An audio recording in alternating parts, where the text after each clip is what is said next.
हर हर महादेव। एयुएम शन शनैश्चराय नमः। सृष्टि के आरंभिक काल की बात है। नवग्रहों के अधिपति भगवान सूर्यदेव का विवाह प्रजापति दक्ष की पुत्री संध्या से हुआ था। संध्या से सूर्यदेव को 3 संतानें प्राप्त हुईं, वैवस्वत, मनु, यमराज और यमुना। संध्या सूर्यदेव के भयंकर तेज और ताप को सहने में असमर्थ थीं, इसलिए उन्होंने अपनी ही परछाई छाया को एक स्त्री का रूप दिया, जिसका नाम सुवर्णा या छाया रखा गया। संध्या ने छाया को आदेश दिया कि वह उनकी अनुपस्थिति में सूर्यदेव की पत्नी और बच्चों की माता का कर्तव्य निभाए। इसके बाद संध्या स्वयं तपस्या करने के लिए वन में चली गईं। सूर्यदेव को इस रहस्य का तनिक भी आभास नहीं हुआ। समय बीतता गया और छाया के गर्भ से सूर्यदेव को 3 संतानों की प्राप्ति हुई, मनु, शनिदेव और भद्रा। जब शनिदेव माता छाया के गर्भ में थे, तब माता छाया भगवान शिव की घोर तपस्या में लीन थीं। वह शिव की भक्ति में इतनी निमग्न थीं कि उन्हें अपने खान पान और स्वास्थ्य का भी ध्यान नहीं रहा। तपस्या के दौरान धूप, गर्मी और भूख प्यास सहने के कारण गर्भ में पल रहे शिशु संबाधि पर इसका गहरा प्रभाव पड़ा। जब शनिदेव का जन्म हुआ तो उनका रंग अत्यंत कृष्ण काला था। उनके बाल रूखे थे और उनकी कांति क्षीण थी। जब सूर्यदेव ने अपने पुत्र को पहली बार देखा तो वे क्रोधित हो उठे। सूर्यदेव, जो स्वयं प्रकाश और तेज के पुंज हैं, यह स्वीकार नहीं कर पाए कि उनका पुत्र इतना अंधकारमय और कांतिहीन हो सकता है। उन्होंने माता छाया पर संदेह किया और शनिदेव को अपना पुत्र मानने से इनकार कर दिया। सूर्यदेव के इस घोर अपमान से माता छाया फूट फूट कर रोने लगीं। नवजात शनिदेव से अपनी माता का यह अपमान और पिता द्वारा किया गया तिरस्कार सहन नहीं हुआ। उसी क्षण से शनिदेव के मन में अपने पिता सूर्यदेव के प्रति गहरा रोष और वैराग्य उत्पन्न हो गया। पिता द्वारा त्यागे जाने और माता के अपमान से व्यथित होकर शनिदेव ने यह संकल्प लिया कि वह इस ब्रह्मांड में एक ऐसा स्थान और शक्ति प्राप्त करेंगे जिससे बड़े बड़े देवता भी उनके सामने नतमस्तक होंगे। अपनी माता से आज्ञा लेकर शनिदेव ने भगवान शिव महादेव की शरण में जाने का निर्णय लिया। शनिदेव भगवान शिव की नगरी काशी के वाराणसी पहुंचे। वहां उन्होंने एक शिवलिंग की स्थापना की और महादेव को प्रसन्न करने के लिए कठोर तपस्या आरंभ कर दी। शनिदेव का तप कोई साधारण तप नहीं था। उन्होंने अन्न जल का त्याग कर दिया और केवल वायु का भक्षण करते हुए सर्दी, गर्मी और वर्षा की परवाह किए बिना वर्षों तक एक पैर पर खड़े होकर भगवान शिव के पंचाक्षरी मंत्र एयुएम नमः शिवाय का अखंड जाप किया।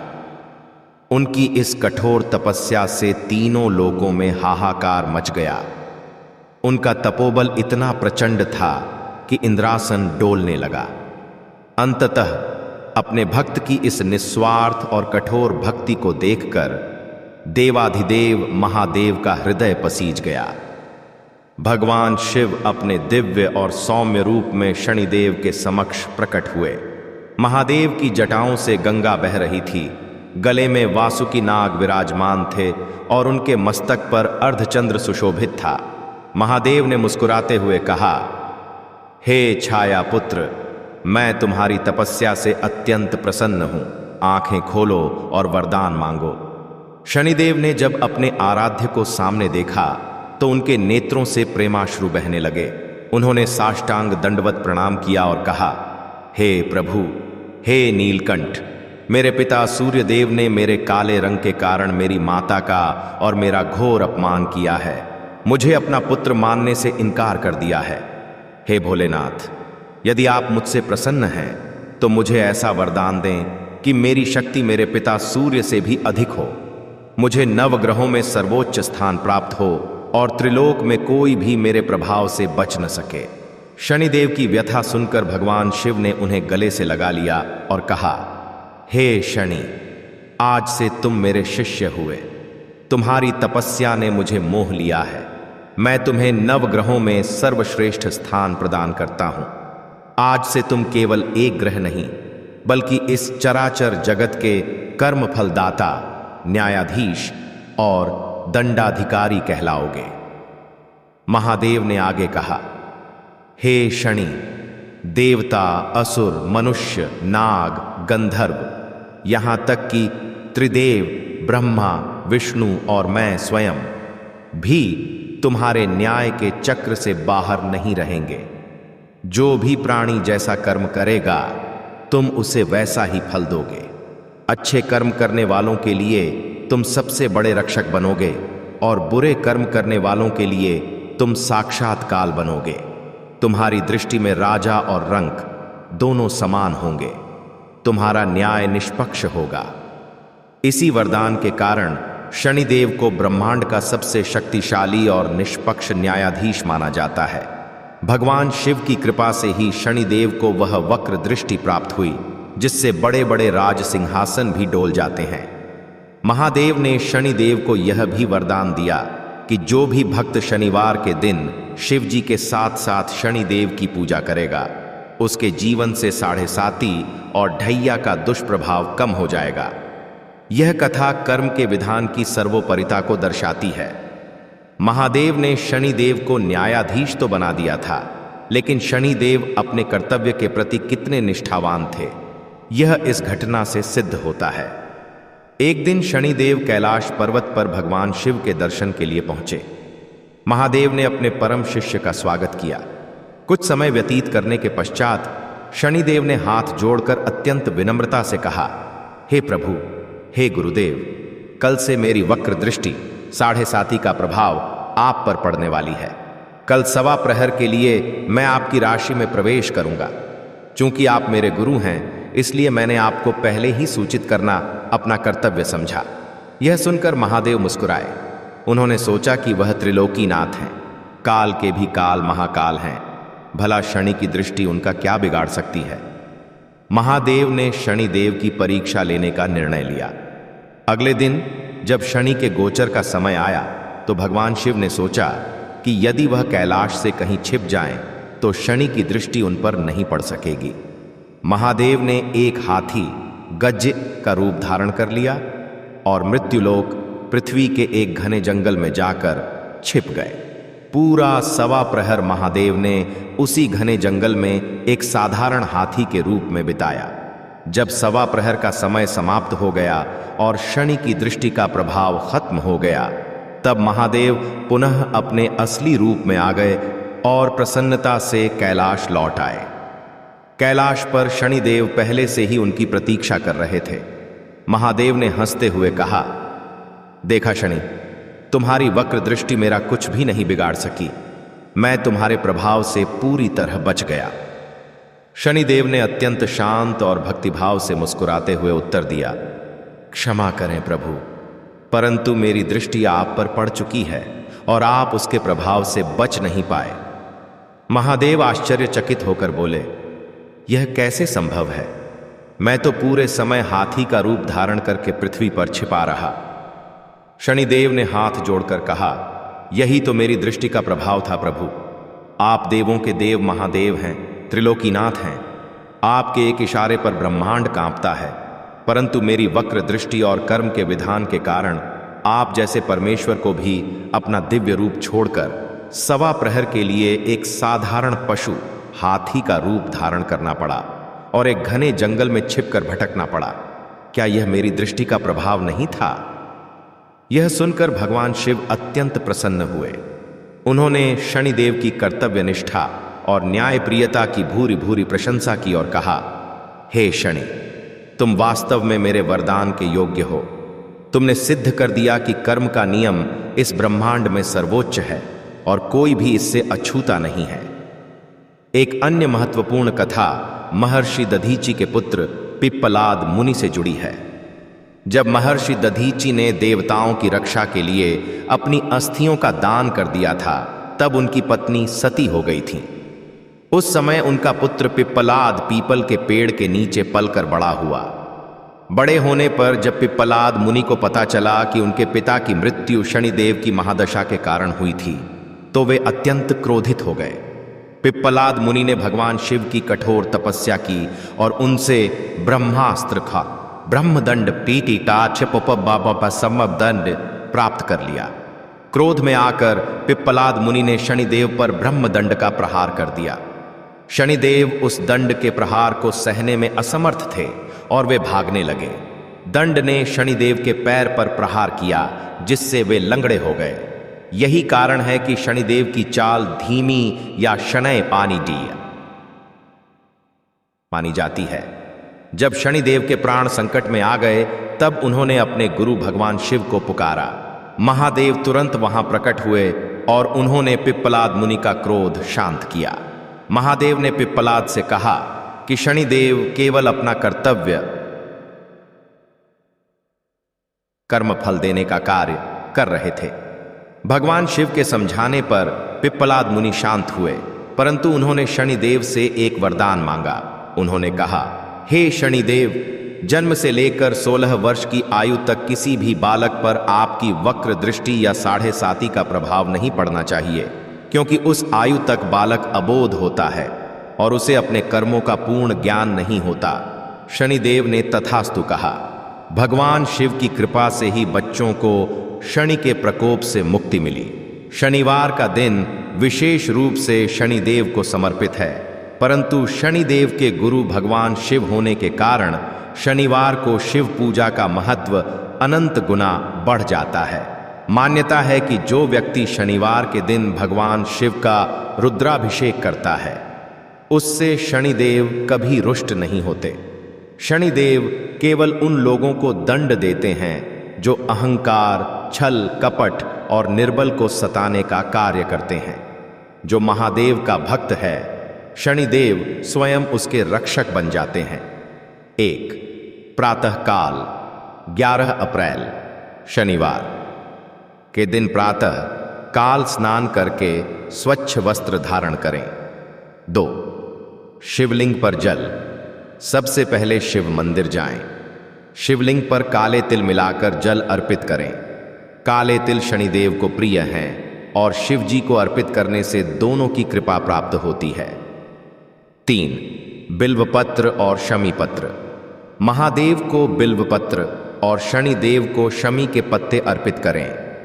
शमी का वृक्ष शनिदेव का स्वरूप माना जाता है और महादेव को भी अत्यंत प्रिय है। 4.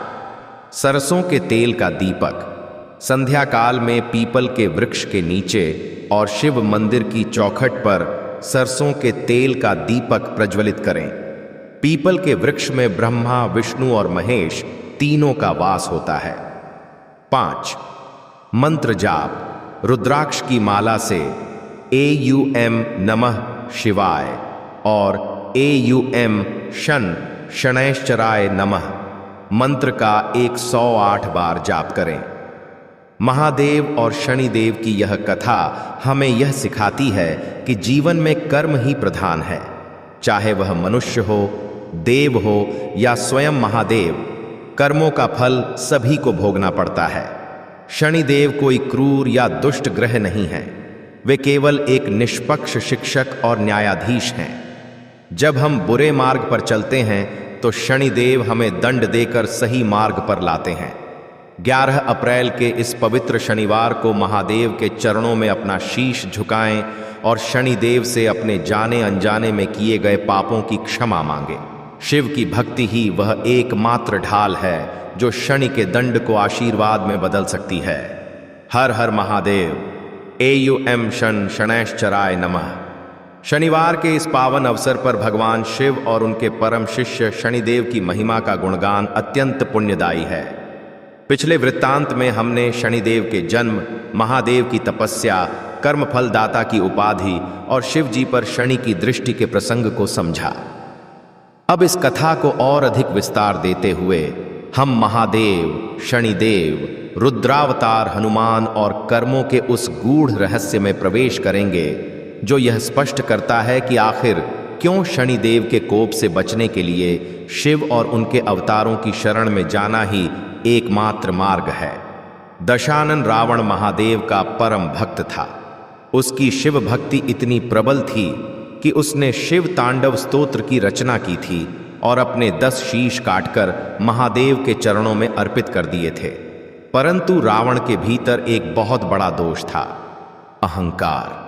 महादेव ने उसे अपार शक्तियां दी थीं, लेकिन रावण ने उन शक्तियों का उपयोग सृष्टि के नियमों को तोड़ने में किया।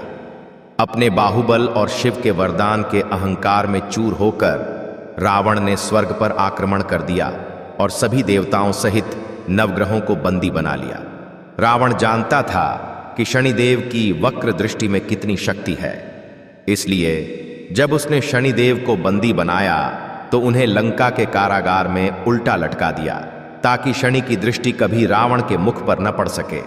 कर्म फलदाता शनिदेव, जिन्हें स्वयं महादेव ने न्यायाधीश बनाया था, रावण के अहंकार के कारण बंदी गृह में यातनाएं सह रहे थे। परंतु कर्म का विधान देखिए, रावण की उल्टी गिनती तभी शुरू हो गई थी जब उसने माता सीता का हरण किया। जब भगवान श्री राम के दूत बनकर रुद्रावतार, भगवान शिव के 11वें अवतार श्री हनुमान जी लंका पहुंचे, तो उन्होंने माता सीता की खोज के दौरान कारागार में नवग्रहों को बंदी अवस्था में देखा।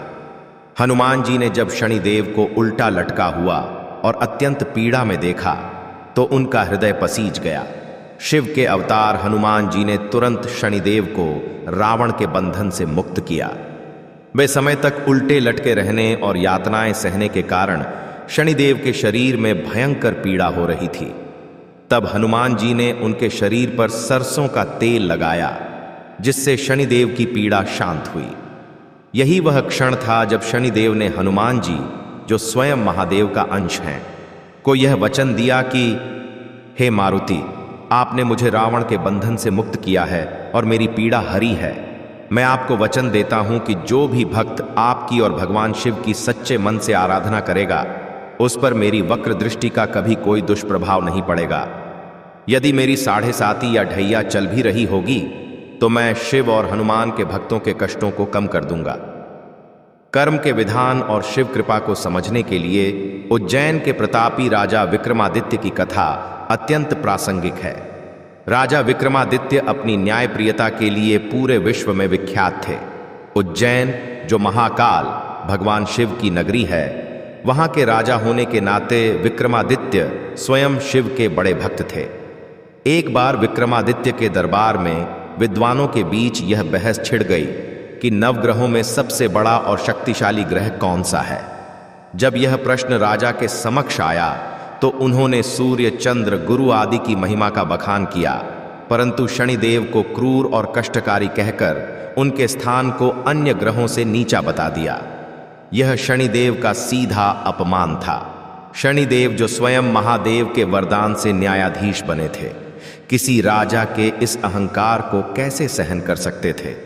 उसी समय शनिदेव एक साधारण ब्राह्मण का रूप धारण करके विक्रमादित्य के दरबार में पहुंचे और उन्होंने राजा को चेतावनी दी कि हे राजन, तुमने मेरा अपमान किया है, अब तुम मेरे प्रभाव का सामना करने के लिए तैयार रहो।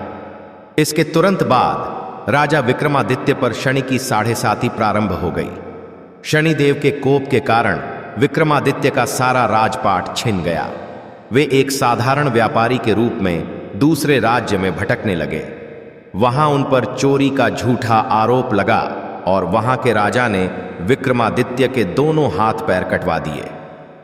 महादेव की नगरी का वह प्रतापी राजा, जिसके नाम से शत्रु कांपते थे, अब बिना हाथ पैर के एक तेली के यहां बैल हाँकने का कार्य करने लगा। परंतु इतनी घोर विपत्ति और पीड़ा के बाद भी विक्रमादित्य ने अपना धर्म नहीं छोड़ा।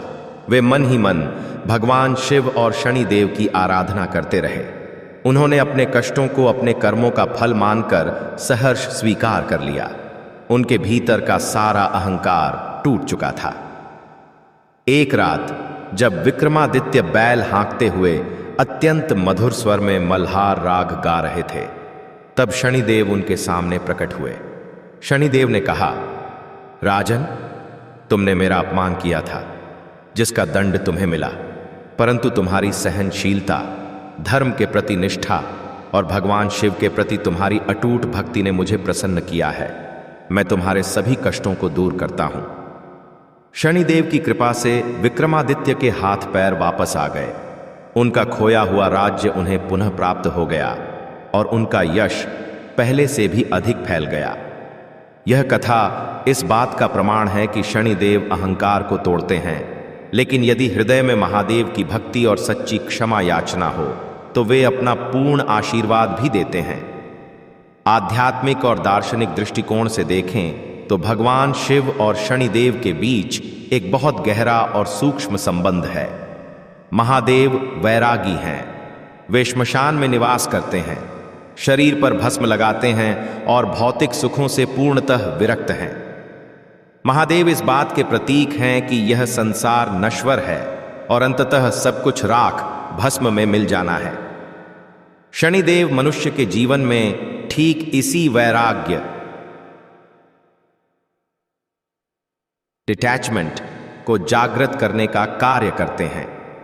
मनुष्य जब धन, संपत्ति, रूप, बल या पद के मोह में फंसकर अपने वास्तविक स्वरूप आत्मा को भूल जाता है, तब शनिदेव उसके जीवन में आकर उसे वास्तविकता का आईना दिखाते हैं।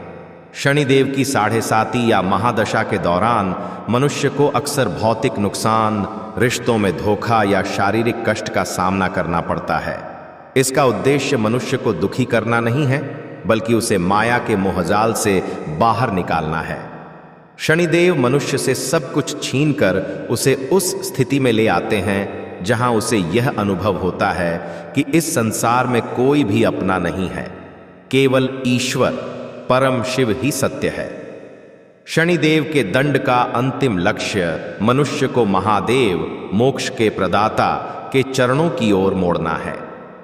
जब मनुष्य का सारा अहंकार टूट जाता है और वह अपने भीतर शिव तत्व को पहचान लेता है, तब शनिदेव उसके सबसे बड़े मित्र बन जाते हैं और उसे आध्यात्मिक उन्नति के शिखर पर ले जाते हैं।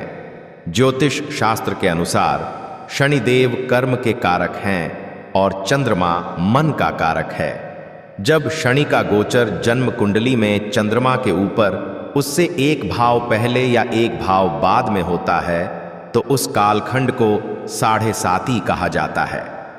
चूंकि चंद्रमा मन है और शनि कर्म एवं वैराग्य हैं, इसलिए इस समय मन में भारी उथल पुथल, निराशा, अवसाद और भय उत्पन्न होता है। अब भगवान शिव के स्वरूप का स्मरण करें। महादेव ने चंद्रमा को अपने मस्तक पर धारण किया हुआ है। शिव का नाम चंद्रशेखर है। जब किसी व्यक्ति पर शनि की 7.5 या ढैया का प्रभाव पड़ता है और उसका मन, चंद्रमा, पीड़ित होने लगता है, तब उसे महादेव की शरण में क्यों जाना चाहिए? इसका आध्यात्मिक सत्य यह है कि शिव के मस्तक पर बैठा चंद्रमा पूर्णतः सुरक्षित और शांत है। जो भक्त भगवान शिव की आराधना करता है, वह अपने मन, चंद्रमा को शिव के श्री चरणों में समर्पित कर देता है। जब मन ही महादेव के नियंत्रण में आ गया, तो शनिदेव उस मन को कोई पीड़ा नहीं पहुंचा सकते। शिव जी के पंचाक्षरी मंत्र एयूएम नमः शिवाय के निरंतर जाप से मानसिक शांति प्राप्त होती है। यह मंत्र आत्मा को ब्रह्मांडीय ऊर्जा से जोड़ता है और शनि द्वारा उत्पन्न की गई सभी नकारात्मकताओं को नष्ट कर देता है। महादेव और शनिदेव की इस महाकथा का श्रवण और पठन करने के पश्चात अपने जीवन में सकारात्मक बदलाव लाने के लिए शनिवार के दिन कुछ विशेष कर्म अवश्य करने चाहिए। 1. रुद्राभिषेक का चमत्कार। यदि जीवन में अत्यधिक संघर्ष है, बनते हुए कार्य बिगड़ रहे हैं या अज्ञात भय बना रहता है, तो शनिवार के दिन भगवान शिव का सरसों के तेल या काले तिल मिश्रित जल से रुद्राभिषेक करें। सरसों का तेल शनि को प्रिय है और शिव को अर्पित करने से यह एक अचूक रक्षा कवच बन जाता है। 2. दान का महत्व। महादेव दाता हैं और शनिदेव कर्मों का फल देने वाले। यदि आप शनिवार के दिन निस्वार्थ भाव से गरीब, असहाय, कुष्ठ रोगियों या भूखे लोगों को भोजन, विशेषकर काली उड़द की खिचड़ी या सरसों के तेल में बना भोजन दान करते हैं, तो शनिदेव आपके पूर्व जन्मों के पाप कर्मों का क्षय कर देते हैं। 3. भस्म और काले चंदन का प्रयोग। शनिवार के दिन महादेव को भस्म अर्पित करें और स्वयं के मस्तक पर काले चंदन या भस्म का त्रिपुंड लगाएं। यह त्रिपुंड तीनों लोकों की नकारात्मक ऊर्जा से आपकी रक्षा करेगा। 4. छायादान। शनिदेव की माता का नाम छाया है। एक मिट्टी के पात्र में सरसों का तेल लें, उसमें एक सिक्का डालें और अपना चेहरा बाह्या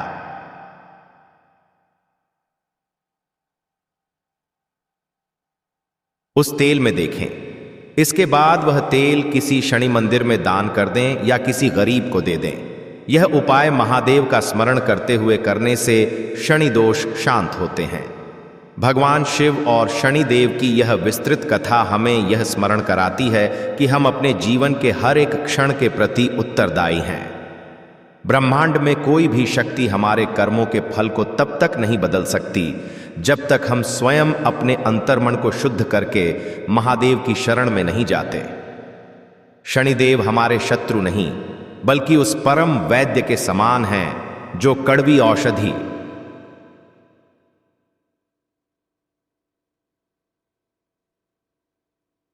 कष्ट देकर हमारी आध्यात्मिक और सांसारिक व्याधियों, मोह, लोभ, अहंकार को जड़ से समाप्त करते हैं। वहीं भगवान शिव वह अमृत हैं जिसे पीकर मनुष्य मृत्यु के भय से भी मुक्त हो जाता है। आइए इस शनिवार के पावन अवसर पर अपने दोनों हाथ जोड़कर पूर्ण श्रद्धा और विश्वास के साथ उस परमपिता शिव और न्याय के देवता शनिदेव से प्रार्थना करें।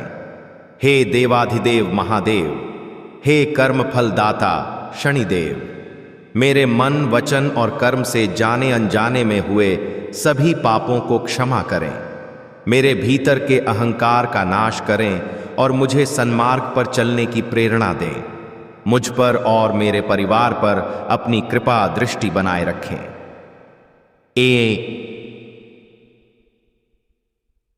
एयुएम त्र्यंबकम यजामहे सुगंधिम पुष्टिवर्धनम उर्वारुकमिव बंधनान मृत्योर्मुक्षीय मामृतात्। एयुएम नीलांजन समाभासम रविपुत्रम यमाग्रजम छायामार्तंड संभूतम तम नमामि शनैश्चरम। हर हर महादेव, जय शनिदेव, हर हर महादेव। एयुएम शन शनैश्चराय नमः। यह प्रसंग ब्रह्म वैवर्त पुराण से लिया गया है और यह स्पष्ट करता है कि शनिदेव की दृष्टि से स्वयं महादेव के परिवार के सदस्य भी अछूते नहीं रहे। कैलाश पर्वत पर माता पार्वती ने अपने शरीर के उबटन मैल से एक अत्यंत सुंदर बालक की रचना की और उसमें प्राण फूंके। यह बालक कोई और नहीं बल्कि प्रथम पूज्य श्री गणेश थे। अपने पुत्र के जन्म की खुशी में माता पार्वती ने तीनों लोकों के सभी देवी देवताओं, यक्षों, गंधर्वों और ऋषियों को कैलाश पर आमंत्रित किया। सभी देवता अपने अपने उपहार लेकर कैलाश पहुंच रहे थे और उस दिव्य बालक के दर्शन कर रहे थे। कर्मफल दाता शनिदेव भी शिव पार्वती के इस आमंत्रण पर कैलाश पहुंचे, परंतु जब वे माता पार्वती के समक्ष गए तो उन्होंने अपना सिर नीचे झुका रखा था। वे बालक गणेश की ओर देख भी नहीं रहे थे। माता पार्वती को यह देखकर बड़ा आश्चर्य हुआ। उन्होंने पूछा, हे शनिदेव, आज पूरे ब्रह्मांड में उत्सव का माहौल है। सभी मेरे पुत्र के मुखमंडल के दर्शन कर रहे हैं, परंतु आप अपनी दृष्टि नीचे किए हुए क्यों खड़े हैं? क्या आपको मेरे पुत्र का जन्म रुचिकर नहीं लगा? शनिदेव ने अत्यंत विनम्रतापूर्वक उत्तर दिया, हे जगदम्बे, ऐसा नहीं है। यह तो मेरा सौभाग्य है कि मुझे आपके पुत्र के दर्शन का अवसर मिला है, परंतु मेरी पत्नी के श्राप के कारण मेरी दृष्टि वक्र विनाशकारी हो गई है। मेरी दृष्टि जिस पर भी पड़ेगी उसका अनिष्ट हो जाएगा। इसलिए आपके इस दिव्य बालक की सुरक्षा हेतु ही मैं अपनी दृष्टि नीचे किए हुए हूं। माता पार्वती, जो उस समय पुत्र स्नेह में मग्न थीं, ने शनिदेव की चेतावनी को यह सोचकर टाल दिया कि कैलाश पर स्वयं महादेव के होते हुए उनके पुत्र का कोई क्या बिगाड़ सकता है। माता पार्वती ने हठ करते हुए शनिदेव को आज्ञा दी, हे शनि, मैं तुम्हें आज्ञा देती हूं कि तुम मेरे पुत्र को देखो, यहां कोई श्राप काम नहीं करेगा। माता पार्वती की हठ और आज्ञा का पालन करना शनिदेव के लिए अनिवार्य हो गया। अपने मन में महादेव का स्मरण करते हुए शनिदेव ने जैसे ही अपनी दृष्टि उठाई और बालक गणेश के मुख की ओर देखा, एक भयानक घटना घटी। शनिदेव की वक्र दृष्टि के प्रभाव से बालक गणेश का मस्तक धड़ से अलग होकर ब्रह्मांड में विलीन हो गया। कुछ कथाओं के अनुसार वह गोलोक चला गया। अपने पुत्र को सिरविहीन देखकर माता पार्वती हाहाकार कर उठीं और मूर्छित होकर गिर पड़ी। पूरे कैलाश पर शोक की लहर दौड़ गई। सभी देवता भयभीत हो गए। जब महादेव को इस घटना का ज्ञान हुआ तो वे तुरंत वहां प्रकट हुए। उन्होंने देखा कि शनिदेव पश्चाताप की अग्नि में जल रहे हैं और हाथ जोड़े खड़े हैं। महादेव जो सब कुछ जानते थे, उन्होंने शनिदेव को कोई दंड नहीं दिया, क्योंकि वे जानते थे कि शनिदेव ने केवल माता पार्वती की आज्ञा का पालन किया था और यह घटना स्वयं नियति के कर्म विधान का हिस्सा थी। भगवान शिव ने तुरंत भगवान विष्णु को उत्तर दिशा की ओर भेजा और कहा कि जो भी प्राणी सबसे पहले सोता हुआ मिले उसका सिर ले आएं। विष्णु जी एक हाथी गजराज का सिर लेकर आए, जिसे महादेव ने बालक के धड़ से जोड़कर उन्हें पुनर्जीवित कर दिया। इसी कारण उनका नाम गजानन पड़ा। इस प्रसंग का सबसे बड़ा आध्यात्मिक सत्य यह है कि शनिदेव की दृष्टि ने गणेश जी का अहित नहीं किया, बल्कि उन्हें देवों में प्रथम पूज्य और गजानन बनने की नियति तक पहुंचाया। यदि शनि की दृष्टि गणेश जी पर न पड़ती तो शायद उन्हें वह दिव्य स्वरूप और वह सर्वोच्च स्थान कभी प्राप्त नहीं होता। शनि के कार्य ऊपरी तौर पर विनाशकारी लग सकते हैं, परंतु अंततः वे जीव को उसके सर्वोच्च भाग्य तक पहुंचाते हैं। महादेव की लीला में शनिदेव एक महत्वपूर्ण माध्यम बने। शनिदेव और महादेव के संबंधों के बीच एक और अत्यंत गौरवशाली प्रसंग त्रेता युग के अयोध्या नरेश राजा दशरथ भगवान राम के पिता का है। एक बार ज्योतिषियों ने राजा दशरथ को बताया कि शनिदेव रोहिणी नक्षत्र का भेदन करने वाले हैं। ज्योतिष शास्त्र के अनुसार जब भी शनि रोहिणी नक्षत्र का भेदन करते हैं तो पृथ्वी पर भयंकर सूखा पड़ता है और 12 वर्षों तक अकाल की स्थिति बनी रहती है। राजा दशरथ अपनी प्रजा से बहुत प्रेम करते थे। वे यह सोचकर व्याकुल हो गए कि यदि ऐसा हुआ तो उनकी प्रजा भूख प्यास से तड़प कर मर जाएगी। अपने गुरु वशिष्ठ की आज्ञा और महादेव के आशीर्वाद से राजा दशरथ ने अपने दिव्य रथ को अंतरिक्ष की ओर मोड़ा और अपने शक्तिशाली धनुष पर संहारक बाण चढ़ाकर सीधे शनिदेव के मार्ग में जा खड़े हुए। एक मनुष्य, चाहे वह कितना ही प्रतापी राजा क्यों न हो, का सीधे नवग्रहों के न्यायाधीश से युद्ध करने के लिए अंतरिक्ष में आ जाना कोई साधारण बात नहीं थी। शनिदेव राजा दशरथ के इस साहस और प्रजा के प्रति उनके निस्वार्थ प्रेम को देखकर अत्यंत आश्चर्यचकित और प्रसन्न हुए। शनिदेव ने मुस्कुराते हुए कहा, हे राजन, मैं तुम्हारे साहस से बहुत प्रसन्न हूं। देवता, असुर और मनुष्य मेरी दृष्टि मात्र से कांपते हैं, परंतु तुम अपनी प्रजा की रक्षा के लिए सीधे मुझसे युद्ध करने आ गए। मांगो, क्या वरदान चाहते हो? राजा दशरथ ने तुरंत अपना धनुष नीचे रख दिया और हाथ जोड़कर कहा, हे कर्मफलदाता, यदि आप मुझसे प्रसन्न हैं तो कृपया रोहिणी नक्षत्र का भेदन न करें, ताकि मेरी प्रजा को अकाल का सामना न करना पड़े। शनिदेव ने राजा दशरथ की प्रार्थना स्वीकार कर ली और रोहिणी भेदन का विचार त्याग दिया। उस समय राजा दशरथ ने शनिदेव की स्तुति में एक दिव्य स्तोत्र की रचना की, जिसे आज भी दशरथ कृत शनि स्तोत्र कहा जाता है। शनिदेव ने राजा दशरथ को यह वरदान दिया कि हे राजन, जो भी व्यक्ति शनिवार के दिन भगवान शिव की पूजा करने के पश्चात तुम्हारे द्वारा रचित इस दशरथ कृत शनि स्तोत्र का पाठ करेगा, उस पर से मेरी 7.5 और ढैया का दुष्प्रभाव समाप्त हो जाएगा और मैं उसकी सभी पीड़ाएं हर लूंगा। अध्यात्म के सबसे गहरे रहस्यों में से एक यह समझना है कि महादेव महाकाल हैं और शनिदेव काल, समय के प्रतिनिधि हैं। काल का अर्थ है समय, और समय के साथ ही जीव के कर्म परिपक्व होते हैं। महादेव समय से परे हैं, वे अजन्मा, अनंत और अविनाशी हैं। परंतु इस भौतिक संसार माया को चलाने के लिए समय की आवश्यकता होती है। यह कार्य शनिदेव करते हैं। शनि की चाल सबसे धीमी है, इसीलिए उन्हें शनैश्चर यानी धीरे चलने वाला कहा जाता है।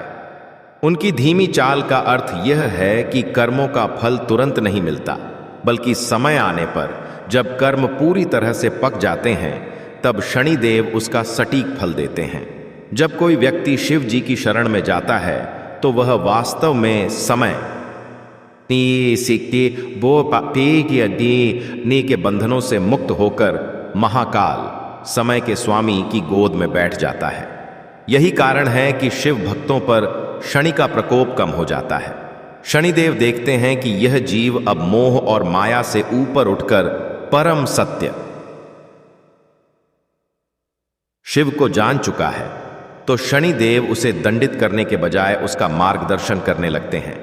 कर्म और धर्म की कथाओं में राजा हरिश्चंद्र का प्रसंग शनिदेव के न्याय और महादेव की कृपा का अद्भुत संगम है। राजा हरिश्चंद्र सत्य बोलने के लिए विख्यात थे। देवता यह परखना चाहते थे कि क्या वास्तव में हरिश्चंद्र हर परिस्थिति में सत्य का पालन कर सकते हैं। शनिदेव ने एक ब्राह्मण का रूप धारण किया और महर्षि विश्वामित्र के साथ मिलकर हरिश्चंद्र की परीक्षा लेनी शुरू की। हरिश्चंद्र ने अपना संपूर्ण राजपाट महर्षि विश्वामित्र को दान में दे दिया। दान की दक्षिणा चुकाने के लिए उन्हें अपनी पत्नी तारामती, पुत्र रोहिताश्व और स्वयं को बेचना पड़ा। हरिश्चंद्र को काशी, जो महादेव की नगरी है, में एक चांडाल श्मशान के रखवाले के रूप में काम करना पड़ा। यह शनिदेव की सबसे कठोर परीक्षा थी। एक चक्रवर्ती सम्राट को श्मशान में लाशें जलाने और कर टैक्स वसूलने का काम करना पड़ रहा था। लेकिन हरिश्चंद्र सत्य के मार्ग से नहीं डिगे। अंत में जब उनकी पत्नी अपने ही मृत पुत्र को जलाने के लिए श्मशान आई और उसके पास कर चुकाने के लिए कुछ नहीं था, तब भी हरिश्चंद्र ने धर्म का पालन करते हुए बिना कर लिए दाह संस्कार करने से मना कर दिया। जब तारामती ने कर चुकाने के लिए अपनी साड़ी का आधा हिस्सा फाड़ कर देना चाहा, तब स्वयं महादेव, भगवान विष्णु और शनिदेव प्रकट हो गए। शनिदेव राजा की सत्यनिष्ठा देखकर भाव विभोर हो गए। उन्होंने राजा के पुत्र को जीवित कर दिया और उनका सारा राजपाट लौटा दिया। यह कथा सिद्ध करती है कि शनि की परीक्षा अग्नि के समान होती है, जो सोने इंसान को तपाकर और अधिक कुंदन शुद्ध बना देती है। और यह सब महादेव की नगरी काशी में घटित हुआ, जो यह दर्शाता है कि शिव की छाया में ही कर्मों का सर्वोच्च परिमार्जन होता है। 11 अप्रैल शनिवार के दिन यदि आप शनि की महादशा, अंतरदशा, साढ़े साती या ढैया से गुजर रहे हैं, तो तंत्र और वेदों में वर्णित कुछ विशेष शिव शक्ति प्रयोग अत्यधिक लाभकारी होते हैं। 1. शमी वृक्ष का पूजन। भगवान शिव ने शमी के वृक्ष में अग्नि का वास बताया है और शनिदेव को शमी अत्यंत प्रिय है। शनिवार की शाम को शमी के पेड़ की जड़ में शिव जी का ध्यान करते हुए थोड़ा सा दूध और जल अर्पित करें। इसके बाद वहां सरसों के तेल का एक मुखी दीपक जलाएं। यह उपाय शनि के सभी मारक दोषों को समाप्त कर देता है। 2. नीलम और रुद्राक्ष का समन्वय। शनि का रत्न नीलम है, जिसे बिना कुंडली दिखाए नहीं पहनना चाहिए, परंतु शिव का रुद्राक्ष, विशेषकर 7 मुखी रुद्राक्ष, जो शनि का प्रतिनिधित्व करता है, कोई भी पहन सकता है। शनिवार के दिन 7 मुखी रुद्राक्ष को शिवलिंग से स्पर्श कराकर काले धागे में गले में धारण करने से शनिदेव की विशेष कृपा प्राप्त होती है। 3. हनुमान चालीसा और शिव पंचाक्षर। यदि शनि का भय मन में बहुत अधिक बैठ गया हो तो शनिवार के दिन किसी शिवालय, शिव मंदिर में बैठें।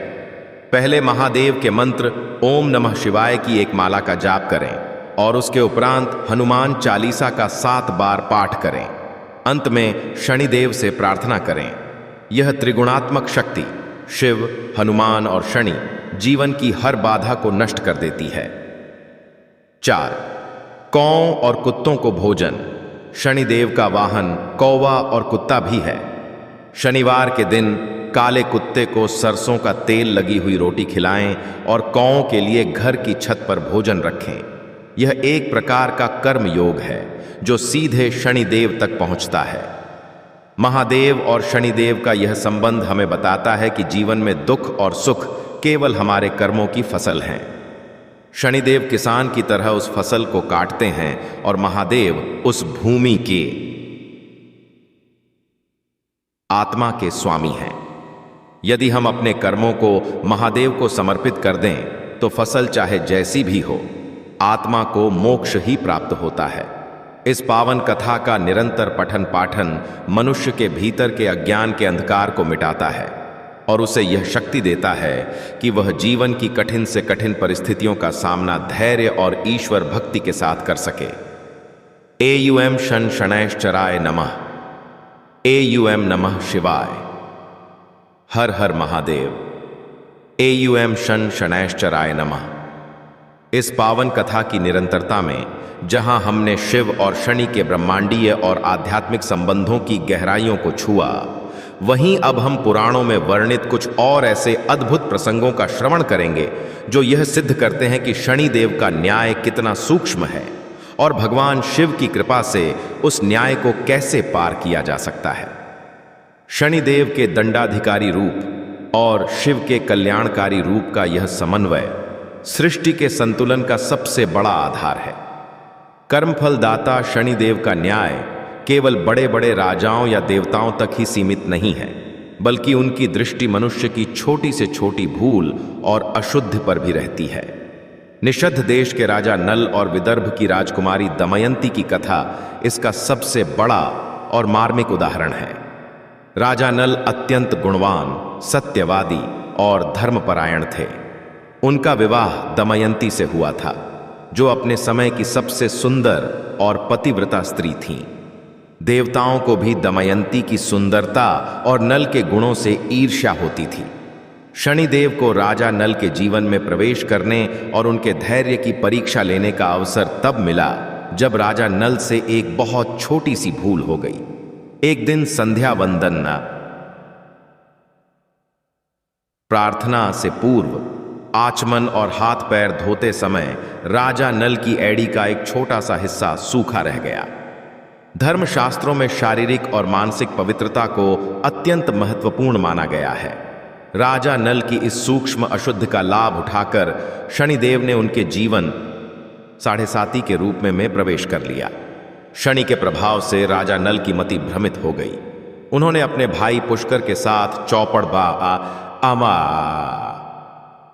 जुआ खेलना शुरू कर दिया। शनि की वक्र दृष्टि के कारण राजा नल अपना राजपाट, धन संपत्ति, वस्त्र और यहां तक कि अपने शरीर के आभूषण भी हार गए। उन्हें अपनी गर्भवती पत्नी दमयंती के साथ राज्य छोड़कर घने जंगल में भटकना पड़ा। शनिदेव की माया इतनी प्रबल थी कि जंगल में नल ने अपनी सोती हुई पत्नी दमयंती को अकेला छोड़ दिया और वहां से चले गए। कर्मों की भट्टी में तपाने के लिए शनिदेव ने राजा नल को करकोटक नाग से डसवा दिया, जिससे उनका सुंदर रूप छिन गया और वे एक कुरूप, बौने सारथी बाहुक बन गए। वर्षों तक राजा नल ने एक राजा के रथ हाँकने का काम किया और रानी दमयंती ने एक दासी के रूप में जीवन व्यतीत किया। परंतु इतनी घोर विपत्ति, शारीरिक कष्ट और मानसिक पीड़ा के बाद भी दोनों ने अपना धर्म नहीं छोड़ा। वे निरंतर सत्य के मार्ग पर चलते रहे और ईश्वरीय सत्ता भगवान शिव का स्मरण करते रहे। अंततः जब शनिदेव की महादशा का काल पूर्ण हुआ और राजा नल के कर्मों का पूर्ण शोधन हो गया, तब शनिदेव उनके धैर्य, धर्म और ईश्वर भक्ति से अत्यंत प्रसन्न हुए। शनि की कृपा से राजा नल को उनका सुंदर रूप वापस मिला। रानी दमयंती से उनका पुनर्मिलन हुआ और उन्होंने अपना खोया हुआ राज्य पुनः प्राप्त कर लिया। यह कथा सिखाती है कि शनिदेव जीवन में आकर सब कुछ छीन सकते हैं, लेकिन यदि मनुष्य शिव की भक्ति और सत्य के मार्ग पर अडिग रहे तो वे ब्याज सहित सब कुछ वापस भी लौटा देते हैं। भगवान शिव के रुद्रावतार श्री हनुमान और शनिदेव के संबंधों का एक और अत्यंत रहस्यमयी प्रसंग रावण की लंका दहन से जुड़ा है। जब हनुमान जी ने लंका में प्रवेश किया और रावण के बंदी गृह से नवग्रहों विशेषकर शनिदेव को मुक्त कराया, तब शनिदेव हनुमान जी के उपकार से अत्यंत अभिभूत थे।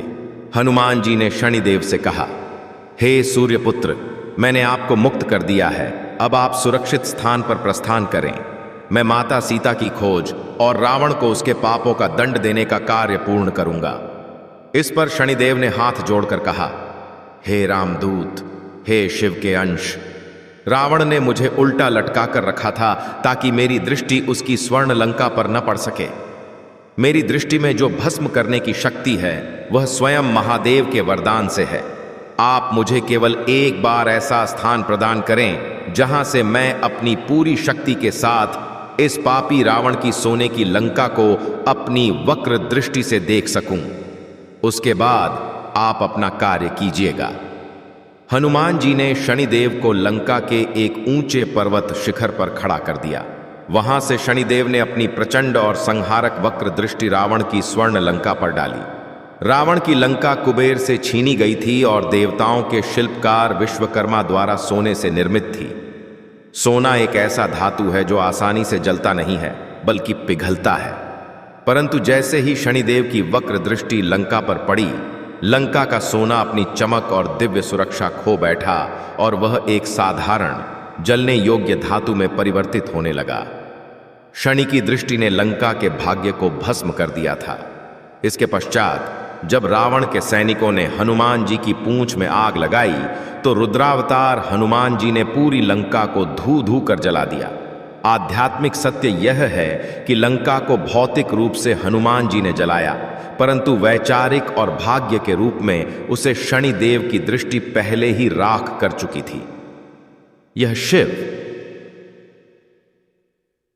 हनुमान और शनि के बीच के उस तालमेल को दर्शाता है जहां शनिदेव पापी के भाग्य को नष्ट करते हैं और शिव का प्रताप उसका पूर्ण संहार करता है।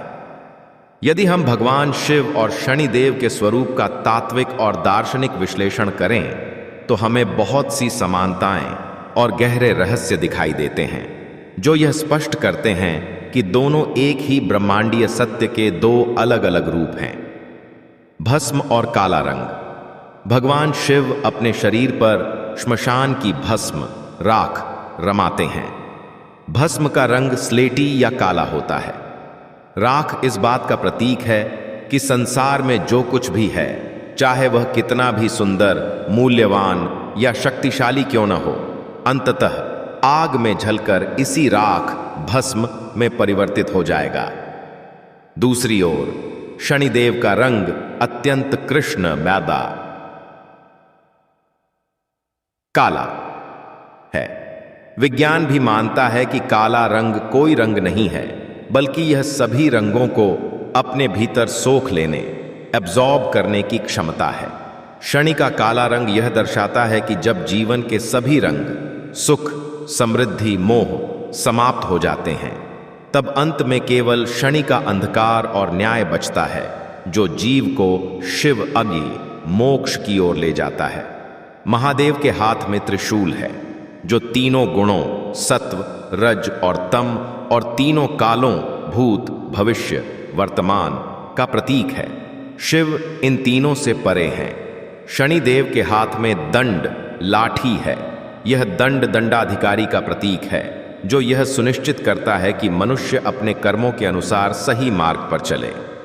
जब कोई व्यक्ति शिव के त्रिशूल ब्रह्मांडीय सत्य को भूलकर अहंकार में डूब जाता है, तब शनिदेव का यह दंड उस पर प्रहार करता है और उसे वापस वास्तविकता के धरातल पर लाता है। शनिवार के दिन और शनिदेव की पूजा में लोहे का विशेष महत्व है। लोहा एक अत्यंत कठोर, मजबूत और अनुशासन का प्रतीक धातु है। यह आसानी से नहीं टूटता। शनिदेव भी लोहे की तरह कठोर अनुशासन पसंद करते हैं। जिस प्रकार लोहे को आग में तपाकर मनचाहा आकार दिया जाता है, उसी प्रकार शनिदेव मनुष्य को साढ़े साती और कष्टों की आग हता। तपस्या। तपाकर उसके व्यक्तित्व को निखारते हैं और उसे भगवान शिव के चरणों में बैठने योग्य शुद्ध आत्मा बनाते हैं। जब किसी व्यक्ति पर शनिदेव की 7.5 या ढैया शुरू होती है तो समाज में प्रायः भय और घबराहट का माहौल बन जाता है। लोग अनिष्ट की आशंका से कांपने लगते हैं। परंतु यदि हम भगवान शिव के दृष्टिकोण से देखें तो 7.5 जीवन का सबसे सुंदर और आध्यात्मिक समय होता है। भगवान शिव परम तपस्वी हैं। वे कैलाश पर बर्फ के बीच आंखें बंद किए निरंतर तपस्या में लीन रहते हैं। तपस्या का अर्थ है स्वेच्छा से कष्टों को स्वीकार करना और अपने मन एवं इंद्रियों को ईश्वरीय सत्ता में लगाना।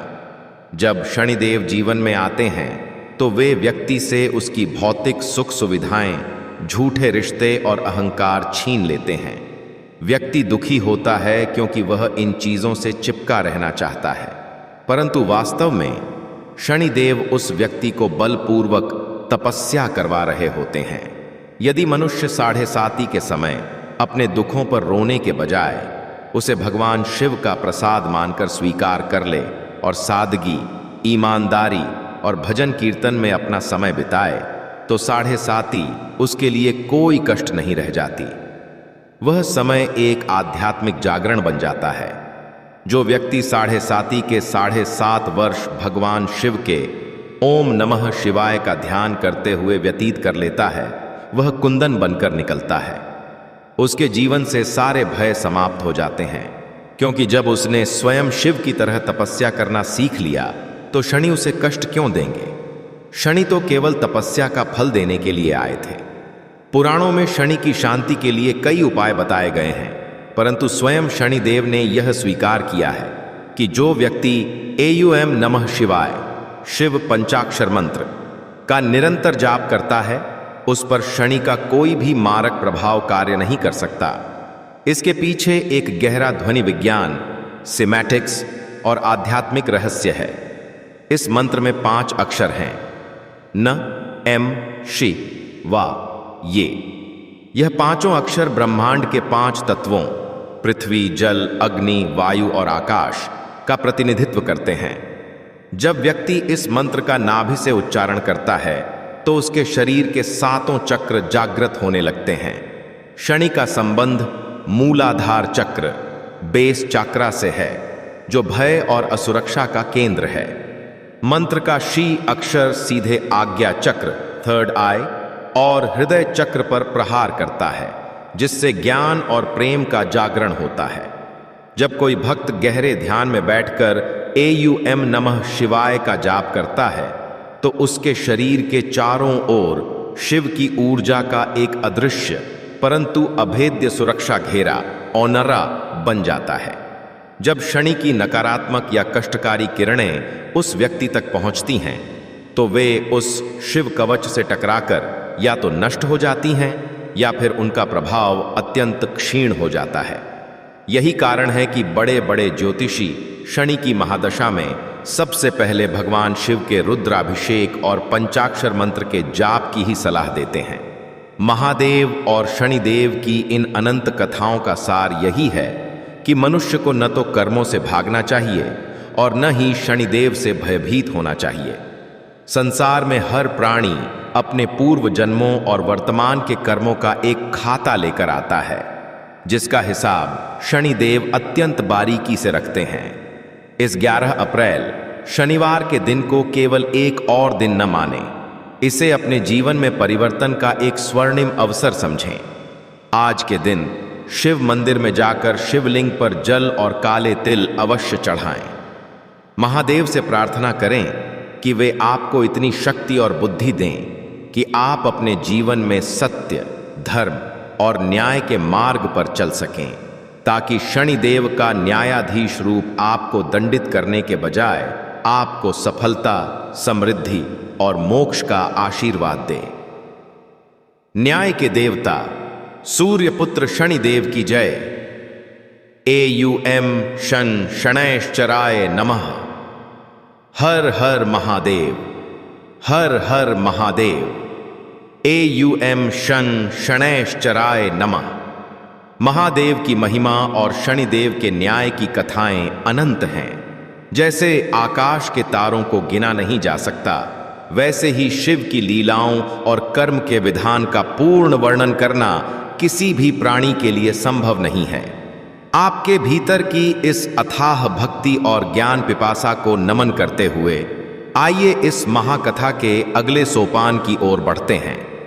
इस भाग में हम जानेंगे कि कैसे महादेव ने काल और मृत्यु के नियमों को अपने भक्तों के लिए बदल दिया और शिव शनि का तादात्म्य हमारे जीवन के सबसे गहरे रहस्यों को कैसे खोलता है। अध्याय 23। यमराज। शनिदेव के भ्राता और भक्त मार्कंडेय का प्रसंग यह समझना अत्यंत आवश्यक है कि शनिदेव और यमराज मृत्यु के देवता दोनों सगे भाई हैं। दोनों ही सूर्य देव की संतान हैं। जहां शनिदेव जीवित रहते हुए मनुष्य के कर्मों का फल, दंड या पुरस्कार देते हैं, वहीं यमराज मृत्यु के पश्चात आत्मा का न्याय करते हैं। दोनों ही भाइयों को महादेव का आशीर्वाद प्राप्त है, परंतु जब बात शिव के अनन्य भक्त की आती है तो ये दोनों ही कठोर न्यायाधीश महादेव के सम्मुख नतमस्तक हो जाते हैं। ऋषि मार्कंडेय की कथा इसका सबसे ज्वलंत उदाहरण है। मार्कंडेय अल्पायु केवल 16 वर्ष की आयु वाले थे। जब उनकी मृत्यु का समय निकट आया तो वे भयभीत होने के बजाय महादेव की शरण में चले गए। वे शिवलिंग से लिपटकर भगवान शिव के महामृत्युंजय मंत्र का अखंड जाप करने लगे। जब यमराज शनिदेव के भ्राता स्वयं मार्कंडेय के प्राण हरने आए और उन्होंने अपना पाश बालक के गले में डाला तो वह पाश भूलवश शिवलिंग पर भी जा पड़ा। काल के स्वामी महाकाल शिव अत्यंत क्रोधित होकर शिवलिंग से प्रकट हुए।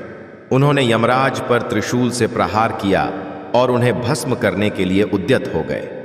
यमराज ने कांपते हुए महादेव से क्षमा मांगी और कहा कि वे तो केवल अपने कर्तव्य कर्म विधान का पालन कर रहे थे। महादेव ने यमराज को क्षमा तो कर दिया, परंतु मार्कंडेय को चिरंजीवी अमर होने का वरदान दे दिया। इस कथा का शनिदेव से गहरा संबंध है। शनिदेव और यमराज दोनों यह भली भांति जानते हैं कि जो प्राणी अपना जीवन, अपनी श्वास और अपने कर्म महादेव के शिवलिंग पर अर्पित कर देता है, उसका बाल भी बांका करने का अधिकार उनके पास नहीं रहता। शिव की शरण में जाते ही मृत्यु और कर्म के सारे पुराने खाते भस्म हो जाते हैं और जीव का पुनर्जन्म आध्यात्मिक जन्म होता है। अध्याय 24। हलाहल विष और नीलम। नीलकंठ और शनि का नीलाभ स्वरूप। समुद्र मंथन का वह दृश्य स्मरण कीजिए जब मंदराचल पर्वत से देवता और दानव अमृत निकालने का प्रयास कर रहे थे, परंतु अमृत से पूर्व उसमें से हलाहल थे।